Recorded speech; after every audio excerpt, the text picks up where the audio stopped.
Hello viewers, welcome back again to God from Umbi Academy.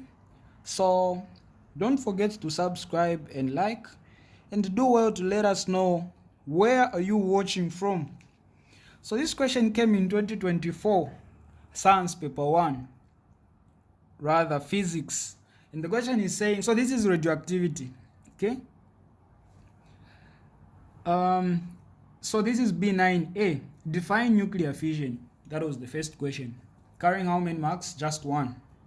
So what is nuclear fission? So you need to understand the difference, because we have two processes under radioactivity or atomic physics. We have nuclear fission and nuclear fusion. These are two different processes. In this case, they are asking about nuclear fission. So let's define nuclear fission. Nuclear fission is basically the process, okay? The process by which a very heavy and unstable, or rather radioactive, atomic nucleus splits into 2 or more lighter ones, okay. And by doing that, it also releases enormous amount of energy, a large amount of energy, and a certain number of neutrons, okay, in the process. So that is nuclear fusion. First, let's write it down so that you understand what's going on. So when they say nuclear fission, this is what you define. So nuclear fission, this is the process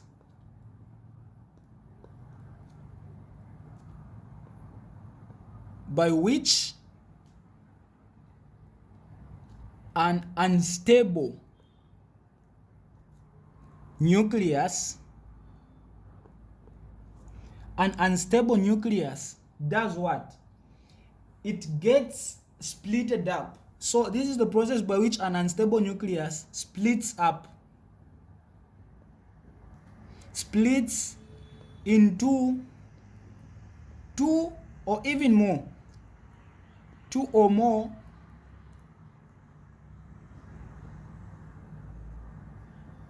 lighter and smaller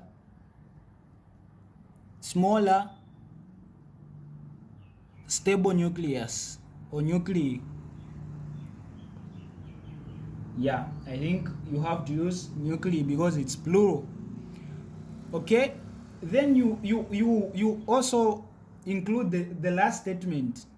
This is accompanied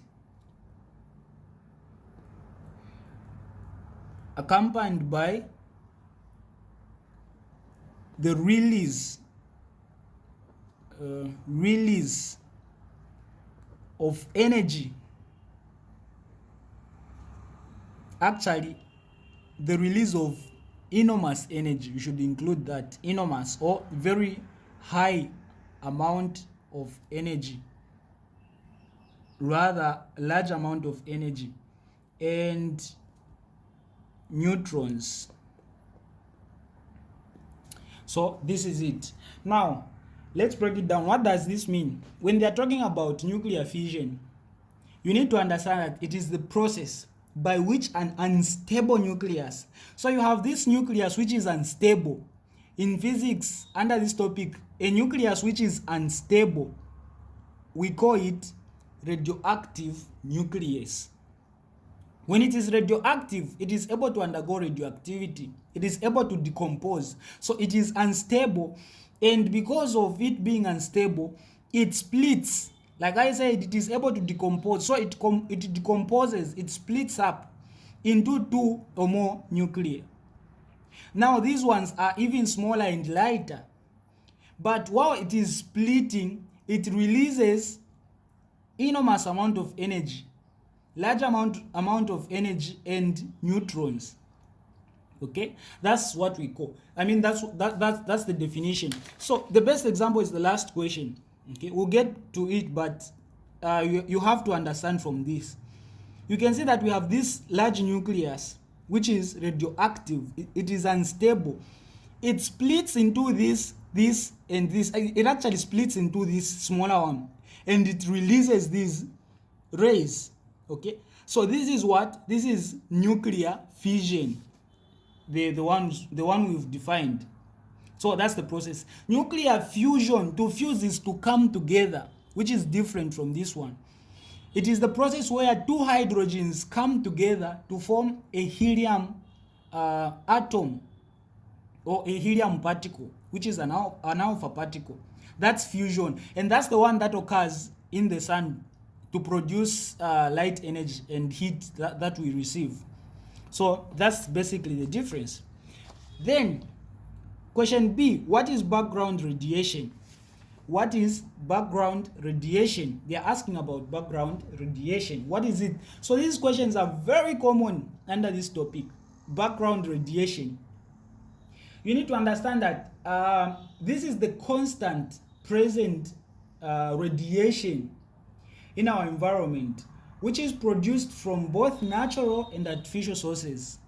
Okay, this is the constant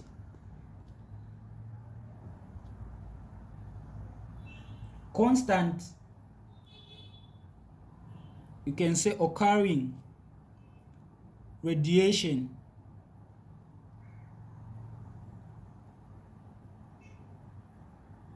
in the environment.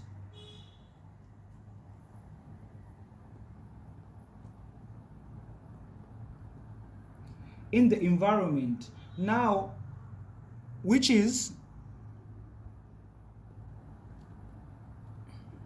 produced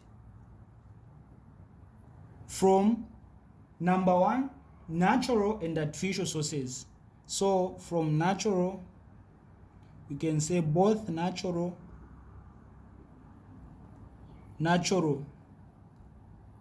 and artificial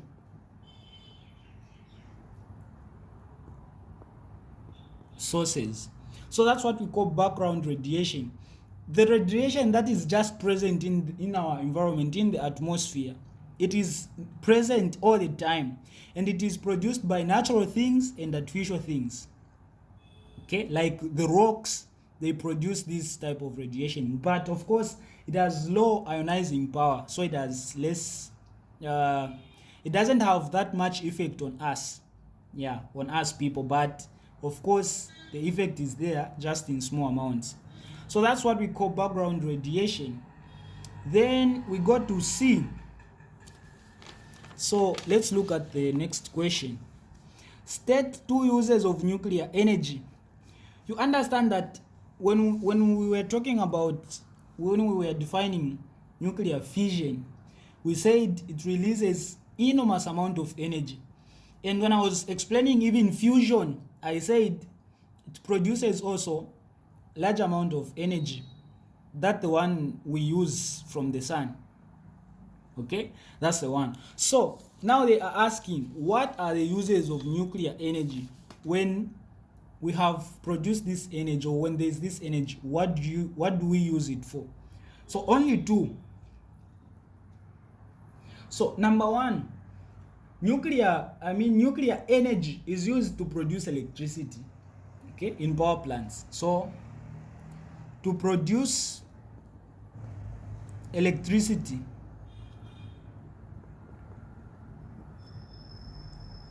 in power plants. What about number two? We also use it in medical operations. Okay, it has medical applications, like it is used in radiotherapy, and also for sterilization of medical instruments. If you want to clean those medical instruments, you all understand that medical instruments need a thorough cleaning. Okay, you need to clean thoroughly. So how do you ensure that you do that? They use this nuclear energy. So that process of cleaning, that's what we call sterilization, to kill the bacteria. Okay, so you can say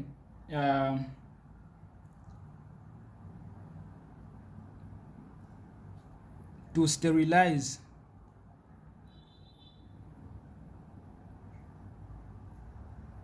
sterilize, or yeah, you can say to sterilize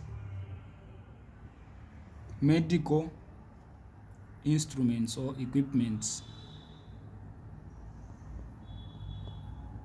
If you don't want this, you can also use, because it is used in, I said it is used in radiotherapy to treat cancer. So you can say to treat cancer in radiotherapy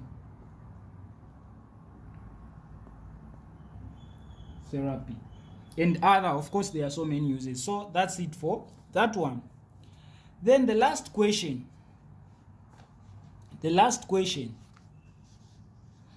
complete the following nuclear equation. So they've given us this equation. So this is D. The equation is, we have Na, actually this is sodium. It decomposes to form this Mg, which is magnesium, plus the beta particle. So this is how we write the beta particle. You see how we write the B? Yeah, shouldn't write the normal B, it should be like this. Plus Y. Y is gamma. So these are the symbols. I made a video again just a few days ago. I explained this, you can refer to it. So this is beta, this is gamma, then we also have alpha. Those are the only three rays you need to understand and their differences. So here we've been given 11 and here 24, and they want now to complete the equation. So this equation, this nucleus has decomposed to form this, and it has released these rays. Okay, so for you to complete this, it is very simple. This daughter nucleus, the one which has been produced, if you want to know the proton number, the atomic number here, and the mass number, the one at the bottom and the one at the top, you consider the rays it produced. Okay, because this has been decomposed by producing a beta particle and a gamma. So you need to understand that gamma here as 0, even here as 0. The proton number for gamma is 0 and the mass number. So in short, when an atom decomposes, or a nucleus decomposes and produces gamma, these numbers don't change, because gamma does not take anything. It has zeros here. I hope you understand it in that simpler way. It only takes energy, okay, because this is the high frequency radiation. But for beta, of course the mass number remains the same, but here it has -1. Whenever there is beta emission, when the atom releases beta, the one that will result, its proton number or atomic number increases by 1. That's the concept. So we will start with gamma. You understand that for gamma, everything will remain same, meaning the number would not change. It will be still 11 here and here 24. But because of beta, the mass number will also be the same, because beta here is 0. So nothing will change here. But here you should always understand this doesn't change every time. The proton number for beta increases by 1. So this was 11, this becomes 12. So this is how it's going to be, and this is how it will look. So this is fixed for beta, for gamma 0, 0. This is fixed for beta, it doesn't change. And the daughter nucleus, the one produced, you should increase the proton number by 1, the mass number remains the same. This is it, and this is God from Mumbi Academy. Don't forget to subscribe.